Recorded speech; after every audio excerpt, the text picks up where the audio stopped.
Hi friends, ఇంకా మొన్న అయితే సింహాచలం వెళ్ళాము. మా చైతు పాపకి మా బాబుకైతే తలనీలాలు ఇవ్వడానికైతే వచ్చాం ఫ్రెండ్స్. ఇంకా చూసారు కదా, ఇంకా ఇక్కడైతే టికెట్ దగ్గర క్యూ ఉంది. ఇంకా మా చైతు పాపకి తలనీలాలు అయిపోతున్నాయి, మా బాబుకి కూడా. ఇంకా నేనైతే 3 కురులు అయితే ఇచ్చేసాను. ఇంకా చూసారు కదా, వాళ్ళు స్నానాలు అయ్యాక ఇలా రెడీ అయ్యారు, చూసారు కదా ఫ్రెండ్స్. ఇంకా గుండుకైతే చల్లగా చందనం అయితే రాస్తున్నాను, చల్లగా ఉంటుంది కదా.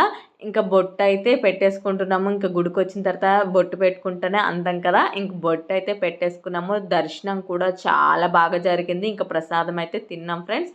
ఇంకా అన్న సంతర్పణ కోసం అయితే లైన్లో ఉన్నాము. ఇంకా చూసారు కదా, మొత్తానికైతే తినేసి ఇంకా బయట అయితే అలా ఎండలో ఐస్ క్రీమ్ తింటూ తినేసిన తర్వాత ఇంకా చూసారు కదా, కృష్ణయ్యకి అయితే దర్శనం చేసుకోవడానికి ఇక్కడికి వచ్చేసాము. ఇంకా ఇంటికైతే వెళ్ళిపోతున్నాము. మా వీడియో ఎలా ఉందో ప్లీజ్ లైక్ చేయండి, షేర్ చేయండి అండ్ సబ్స్క్రైబ్ చేయండి. చూడండి లొకేషన్ ఎంత బాగుందో కదా ఫ్రెండ్స్. Bye friends.